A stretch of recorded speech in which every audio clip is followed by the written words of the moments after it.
reality is the main story, but the most interesting things have always been off the beaten path. Welcome to Side Quests of Reality, the paranormal investigation podcast for people who know the official story is never the whole story.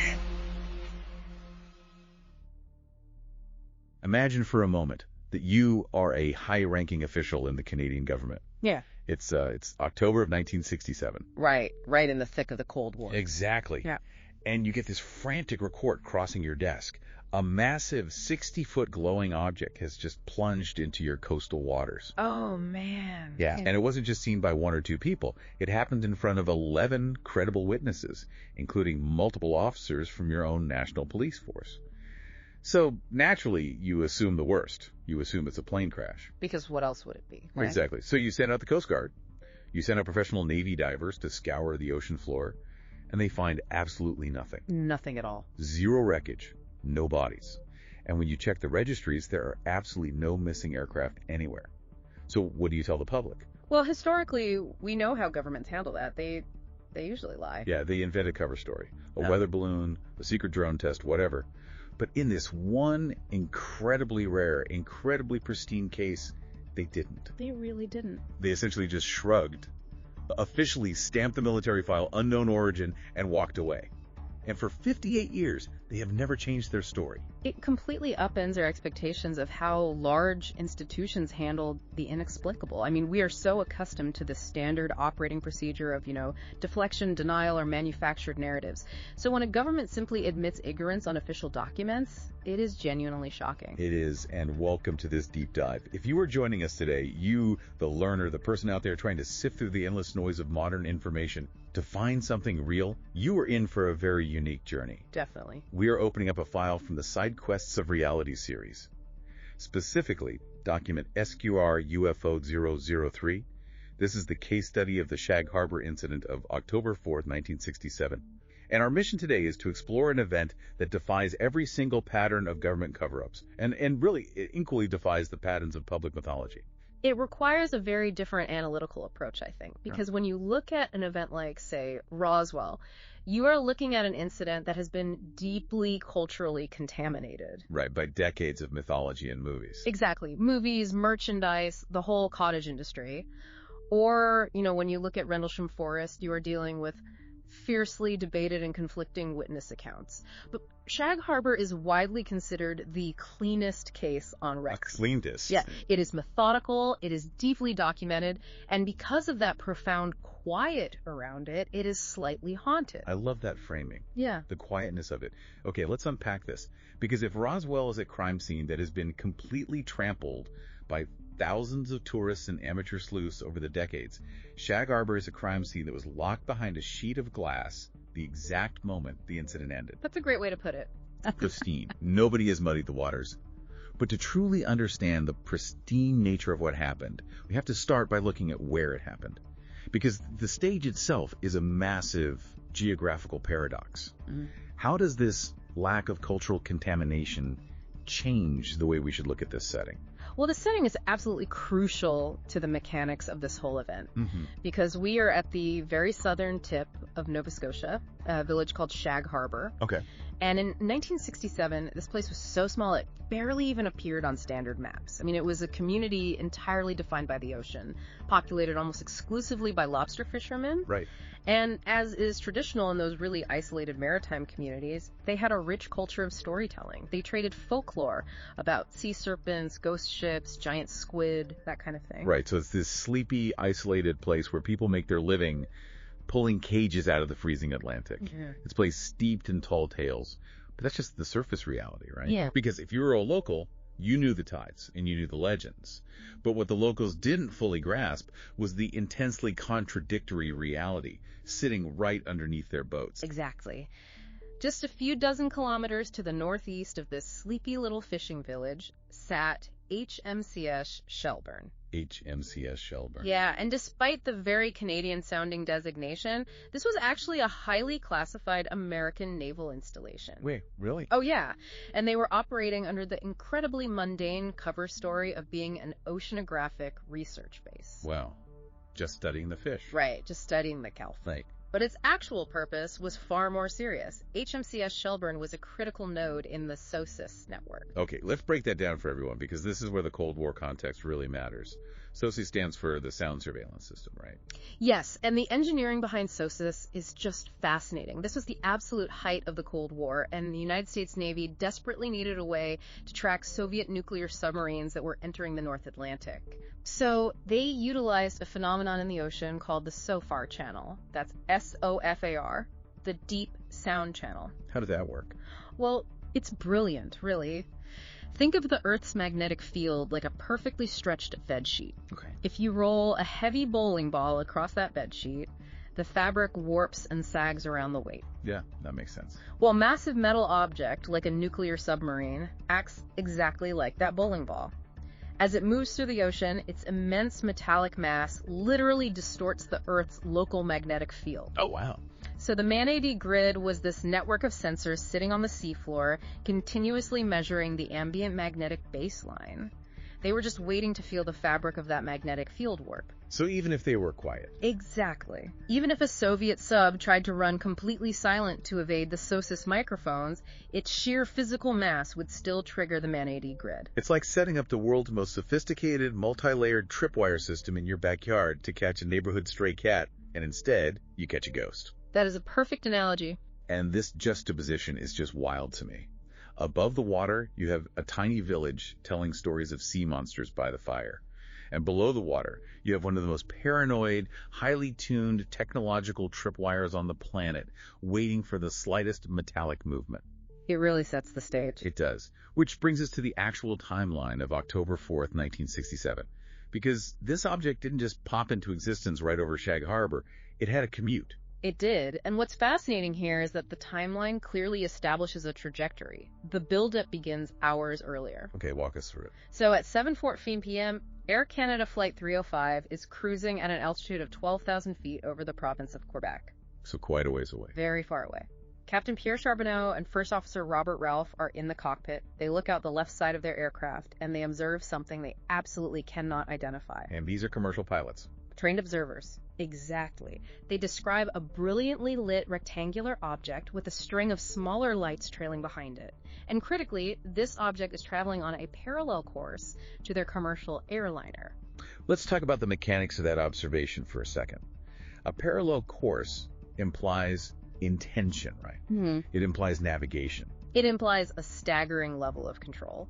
I mean, if you see a meteorite, it is falling on a ballistic trajectory. It burns brightly, and it falls in an arc dictated entirely by gravity and atmospheric friction. Right, it doesn't cruise alongside you. Exactly. And if you see a military flare, it just drifts downward on a parachute, subject to whatever the wind currents are doing. But an object maintaining a parallel altitude and course with a commercial jetliner traveling hundreds of miles per hour. Yeah. That is operating under aerodynamic or intelligent control. Furthermore, the trailing string of lights they describe suggests either a very complex propulsion system or an immense physical structure. And the pilots watched it for several minutes before it vanished. And the timeline doesn't stop there, right? No, it doesn't. By 10 mid p.m., the phenomenon has moved much closer to the coast.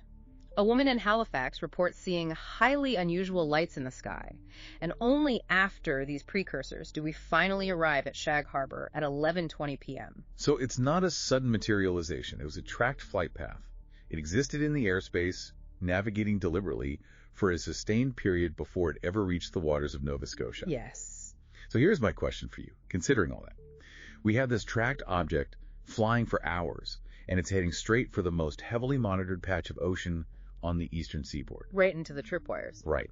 Does the presence of all this military hardware, the SOSUS microphones, the mad grid, does that make the lack of official physical findings later in the story more suspicious?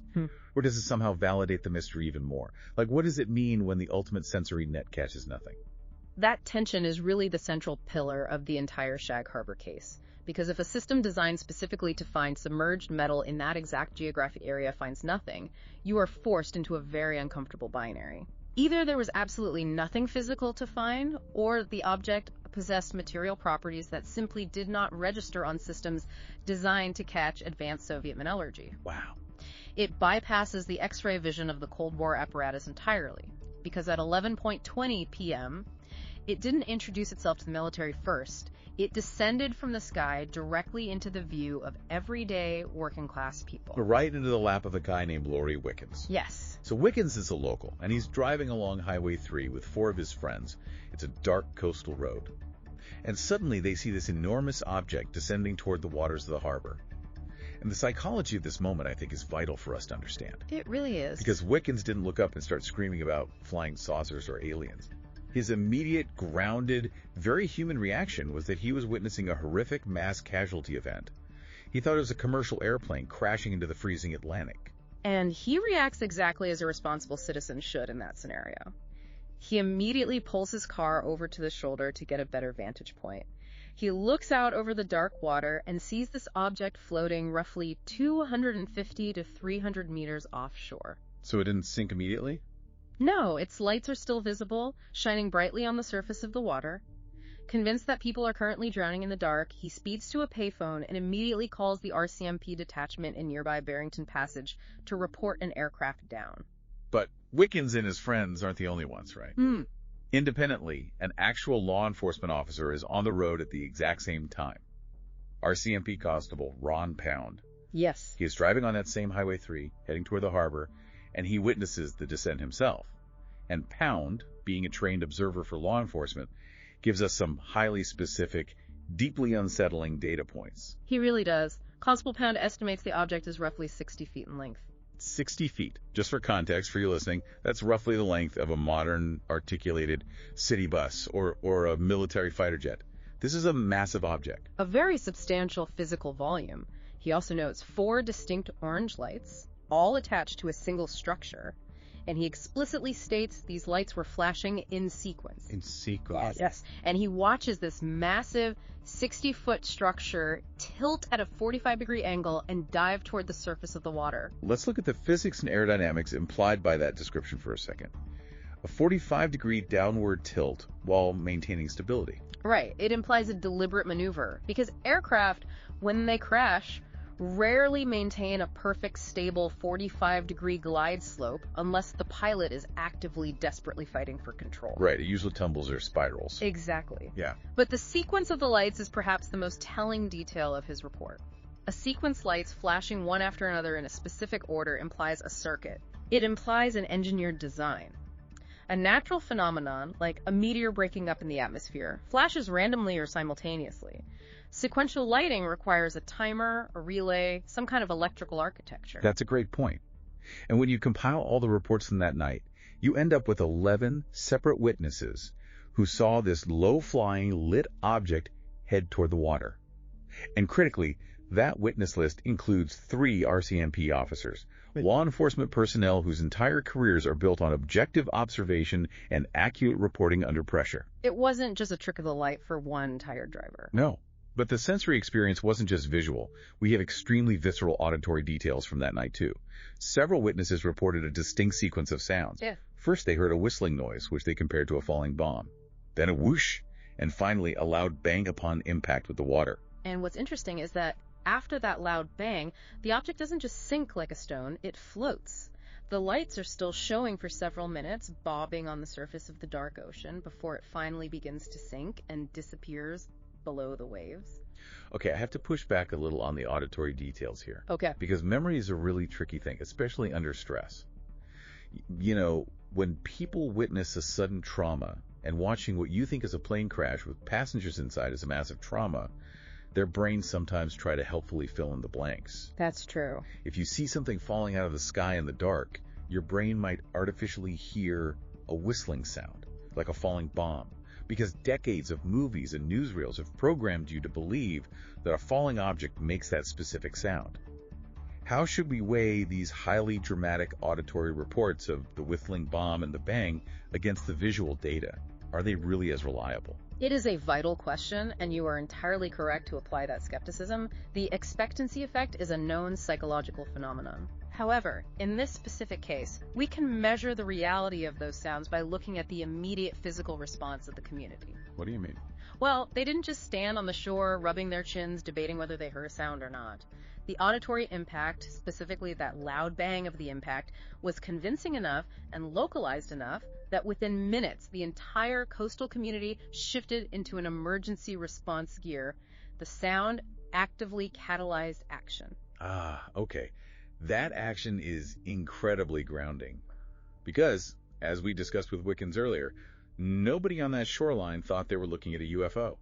They weren't UFO enthusiasts out hunting for anomalies with cameras. No, not at all. Every single witness believed they were watching a commercial or private aircraft go down. They were bracing themselves for a brutal rescue and recovery mission. Exactly. It completely removes the cultural bias from the initial observation. They were looking for survivors, which grounds their testimony in profound, tragic reality. Which leads us right into the immediate aftermath.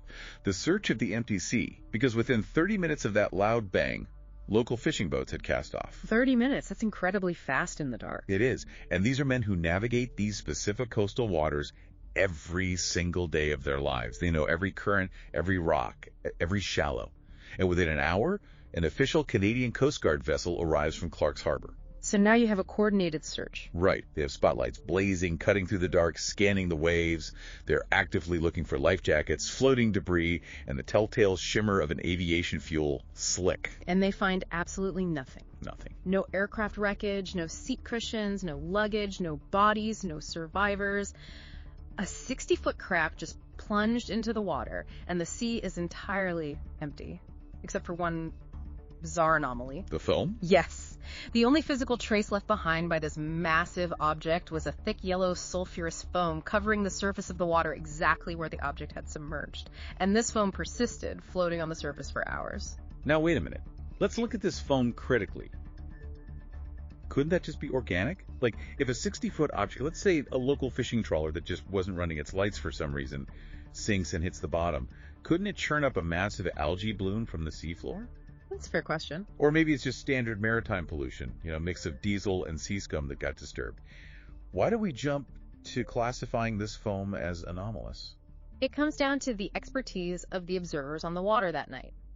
These fishermen and Coast Guard crews spend their entire lives interacting with maritime pollution and organic phenomena. They know exactly what an algae bloom looks like. Right, they see it every season. Exactly. They know the precise iridescent sheen of diesel fuel. They know the thick black consistency of engine oil and the rainbow slick of hydraulic fluid. When a conventional aircraft or boat crashes, it leaves a very specific petrochemical signature on the water. And this wasn't that. No. They explicitly described this foam as sulfurous. It had a strong chemical odor unlike fuel, it was thick and yellow, and it was entirely unfamiliar to men who knew the chemistry of that specific harbor intimately. It simply did not behave or smell like oil or aviation fuel. And while the fishermen are staring at this yellow foam, the bureaucracy is aggressively moving behind the scenes. Because by the very next morning, the Rescue Coordination Center, the RCC in Halifax, runs all the checks. And they confirm a truly chilling fact. 0 missing aircraft.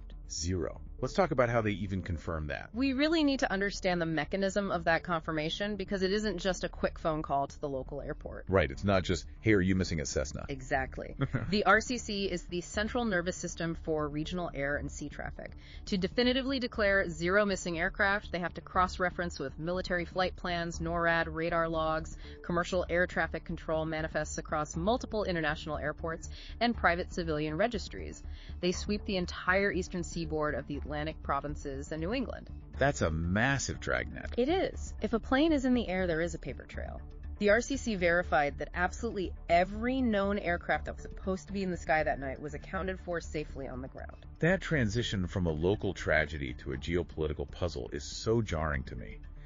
You go from local fishermen risking their lives in the freezing dark to try and save drowning passengers to this stark bureaucratic realization. Yeah. If nothing is missing from our skies, what on earth just sank to the bottom of our harbor? It changes everything. I have an analogy for this. This yellow foam is exactly like the chalk outline at a crime scene, but the body has mysteriously vanished from a locked room. Oh, that's good. Because if the Coast Guard and the fleet of local fishermen were floating directly over the impact site within 30 to 60 minutes, how fast does a 60-foot object have to sink? Or how fast does it have to move underwater to completely evade a fleet of locals who know every inch of that harbor. The required speed and stealth are mathematically staggering. You have to remember, the harbor is not an infinite bottomless abyss. It has a floor. It's relatively shallow. A sinking object of that mass displacing water would create massive currents, bubbles, and acoustic noise. It wouldn't be quiet. Not at all. To disappear from a closed environment while under active, professional search implies either a rapid subterranean movement that outpaced the boats above or a total disintegration of the craft. The sheer impossibility of that physical situation is exactly what forced the Canadian government into a corner. They had to write a report. They had no choice. They had to officially document an event witnessed by their own police officers, resulting in an expensive rescue deployment with zero physical wreckage to show for it. So what exactly do you type into a priority telex to headquarters when you are a military officer who just lost a 60-foot aircraft in a puddle? You tell the truth. You tell the truth.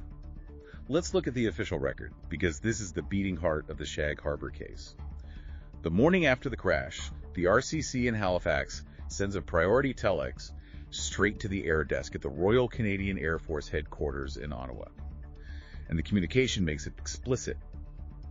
Conventional explanations were officially ruled out, not considered unlikely ruled out. Completely discarded. No aircraft, no military flares, no atmospheric phenomena. And then the Canadian military officially classified the event as a UFO report. And we have to pause here. We do. We must emphasize that this was an official, classified military communication between government agencies. They did not use the term UFO lightly. Right. It wasn't a newspaper headline. No.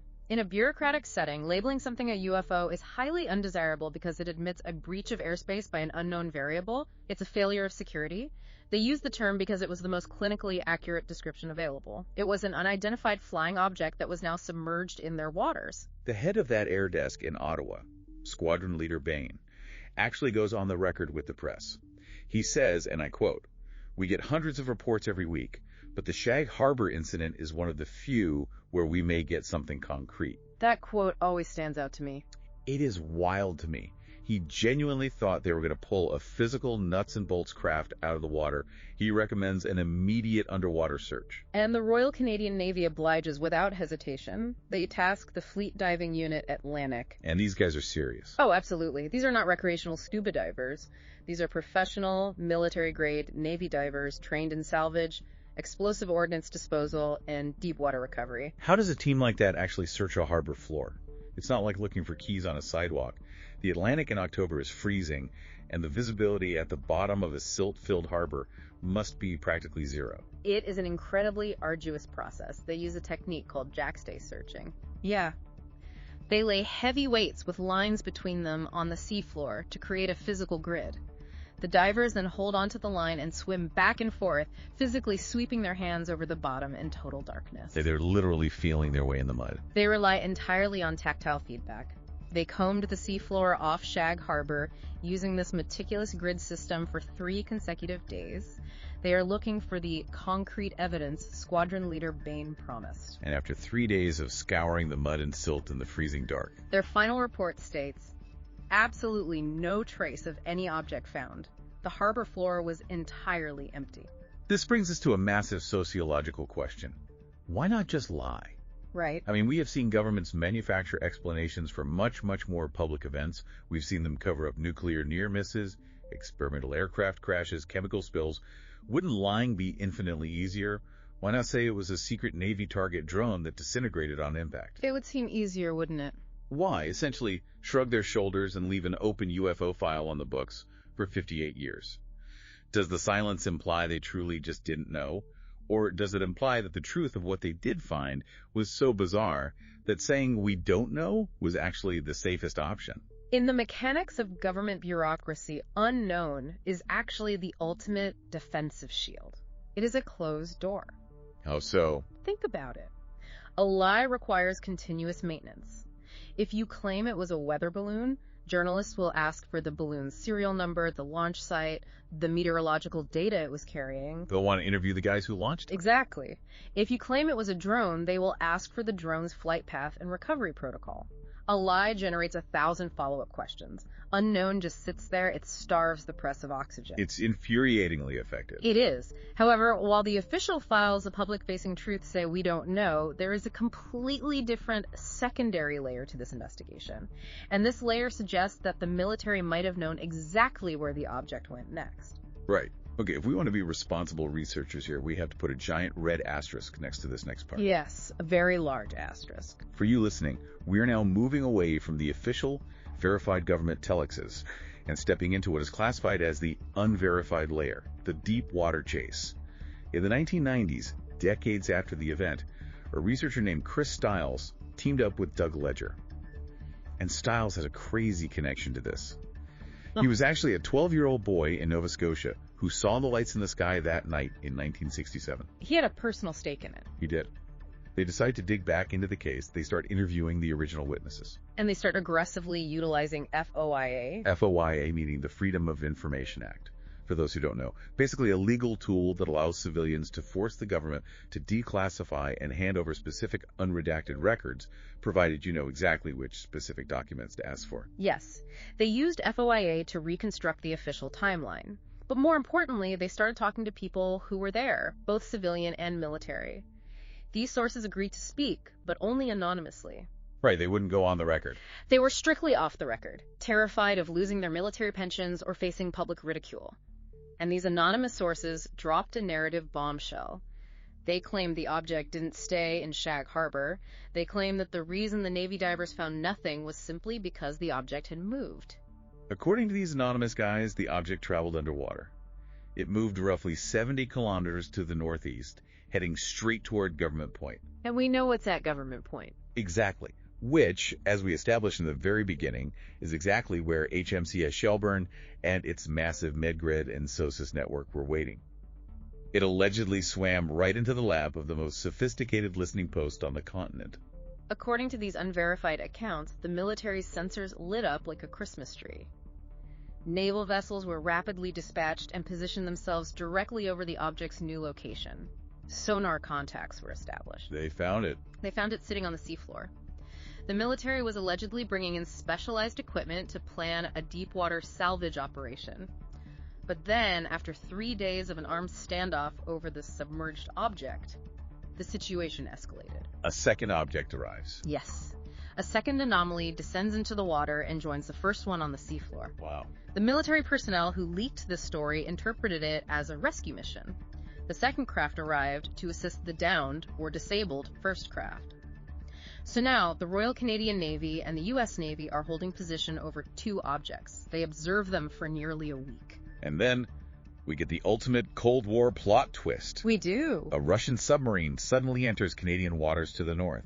It's such a massive, immediate geopolitical security threat that the naval vessels are ordered off their position over the anomalies to go intercept the sub. They had to abandon the site. And under the cover of that distraction, the two objects make their move. They travel underwater toward the Gulf of Maine. They easily outrun any remaining naval vessels. They break the surface of the ocean, and they accelerate into the sky and disappear in seconds. The implications of this narrative, if true, are staggering. The concept of a rescue mission implies intelligent, real-time coordination.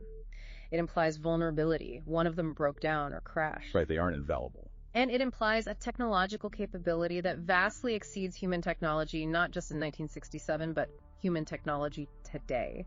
The ability to travel seamlessly from the vacuum of space through the atmosphere down into the crushing pressure of the deep ocean, and then back again, accelerating out of the water.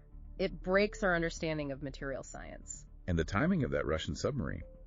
You have to wonder, was it just the luckiest coincidence in the universe for these objects? Or was the Soviet military also tracking the M80 grid anomalies, realizing the Americans had cornered something incredible and moving in to disrupt the operation or get a look for themselves?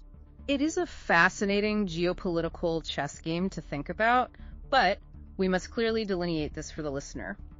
The work Stiles and Ledger did is compelling, and it is corroborated by multiple independent, anonymous witnesses telling consistent stories. But it is not the official record. It is word of mouth. This is where I have to play devil's advocate. I'm going to challenge this narrative entirely. Go for it. Earlier, we established that what makes Shag Harbour special is that it's the cleanest case on record. No cultural contamination. It's a pristine document behind glass. Doesn't introducing anonymous sources and secret underwater standoffs and alien rescue missions completely ruin that? I see what you're saying. It feels like having a perfectly pristine historical document and then someone comes along and scribbles a sci-fi novel in the margins in crayon. Why should you, the listener, care about this unverified layer? Doesn't it muddy the purity of the "we don't know" official stance? It is a perfectly valid criticism. However, I'd argue the unverified layer doesn't invalidate the core facts. Rather, it attempts to bridge the logical gaps in the core facts. A lot of gaps. Think about the physical paradox we are left with in the official verified record. A 60-foot object hits the water, the harbor is immediately sealed off by fishermen and the Coast Guard, and yet, Navy divers find an empty seafloor.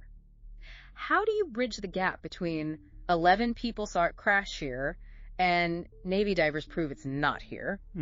The Deepwater Chase provides a mechanical explanation for that gap. It moved. It provides the missing physics. Precisely. However, you are right to protect the pristine nature of the core case. The anonymous stories are thrilling. But if we want to truly ground this case, if we want to stick to what is irrefutably real, we have to let the submarines and the secret sonar contacts fade into the background. We must return to the shore. We must return to the one physical piece of evidence that was undeniably officially left behind. The yellow foam. The trace. Let's re-examine that foam. Because the official logs state that the Coast Guard didn't just shine a light on it and drive away. They physically collected samples of it from the surface of the water. They scooped it into jars? Yes. But the chemical analysis of those samples, the laboratory results detailing what that foam actually consisted of, has never been publicly disclosed. Which is absolutely maddening. You have the smoking gun in a jar, and it vanishes into the bureaucracy. The source text explicitly links this foam to other famous physical traces in anomalous history. Yes, the Rendlesham comparison. Right, it is compared to the physical depressions left in the frozen ground at Rendlesham Forest, or the anomalous radiation readings found at the Roswell debris field. The foam is the undeniable physical trace left on the material world. It is the fingerprint of the event. And the silence regarding the chemical composition of that fingerprint is deafening. Think back to the bureaucratic mindset we analyzed earlier, the desire for a closed door. Right. If that foam were standard maritime pollution, if the lab results came back and said it was just a weird mixture of decomposed kelp and diesel fuel or illegal industrial runoff, the government would have been utterly thrilled to publish those results. They would have framed it. They would have waved that lab report at every journalist in Canada to close the book on the UFO angle forever. They would have said, "See, nothing but illegal dumping by a local factory. Case closed." The fact that they have maintained total silence on a simple water sample speaks volumes. It implies the chemistry of the foam was just as inexplicable as the object that produced it. So, what does this all mean? When I look at this case, I compare the government's 58-year silence to an unresolved chord in a piece of music. You know when a song builds up, and the pianist is playing a complex progression, and your brain is desperately waiting for that final, satisfying note to resolve the melody. Yeah, you can feel the tension. But the pianist just stops. The tension just hangs there in the room. It refuses to resolve. It's deeply uncomfortable. Is a lack of a conclusion actually the most honest conclusion we can possibly hope for when we study these phenomena? It might be the only scientifically rigorous conclusion available to us right now. To demand a neat resolution, to force the data to say it was extraterrestrial or it was a top-secret Russian drone, is to demand a comforting narrative. We want a story with an ending. Exactly. But reality, especially at the edges of human experience, rarely provides neat narratives. Sometimes reality just provides a 60-foot object, a loud bang, and an empty ocean. Acknowledging that we do not currently possess the scientific or conceptual framework to explain an event is the first necessary step toward actually expanding our understanding. Shag Harbour forces us to sit with our own ignorance without the crutch of a cover story. As we wrap up this deep dive, I want to trace the entire arc of the journey we've just been on. We started in a sleepy lobster fishing village, surrounded by folklore and isolation. Right. We pulled back the curtain to reveal a hidden, high-tech Cold War listening post operating in the deep waters right next door, utilizing acoustic channels and magnetic grids to hunt submarines. Yeah. We tracked a brilliantly lit object from the skies over Quebec, watching it navigate parallel to a commercial airliner, before descending into the dark waters of the Atlantic. A massive span of space and time. We stood on the shoreline with 11 people who thought they were witnessing a tragedy, desperately trying to save lives. We explored the missing planes, the government telexes officially admitting defeat, the unverified but logically compelling underwater standoff with a rescue craft and a Russian submarine. And finally, we return to the persistent physical mystery of the yellow foam. It is truly a masterclass in the power of the documented unknown. Exactly. For you, the listener, the person trying to sift through the noise of modern information, Shag Harbour is vital. In a world where everyone has a theory, where everyone is trying to sell you their specific version of the truth on social media or in a documentary, this case proves that sometimes the most profound thing a massive, powerful system can say is simply, we don't know. And I want to leave you with a final haunting thought about that. Think about the Coast Guard taking those samples of the yellow foam in 1967. Somewhere, right now, perhaps in a sealed military archive or in a forgotten cardboard box in a government laboratory basement, the exact chemical breakdown of an anomalous event exists on a piece of paper. It's real. It's tangible chemistry. What does it say about our society that we are so culturally obsessed with demanding the disclosure of dramatic alien bodies or hidden spaceships, while completely ignoring the fact that the answer to whether we are alone in the universe might literally be written in the chemical formula of a jar of yellow sea foam sitting quietly on a dusty shelf? That is exactly the kind of evidence we need to be looking for. The clean break. The pristine crime scene locked behind glass. This has been a deep dive into SQR-UFO-003. Keep your eyes open, respect the silence when you find it, and keep looking at the edges of reality. You've been listening to Side Quests of Reality. The full case file for this episode is available at www.sidequestsofreality.com. If this episode resonated with you, share it with someone who asks the right questions. Subscribe. The next case is already open and will be available soon.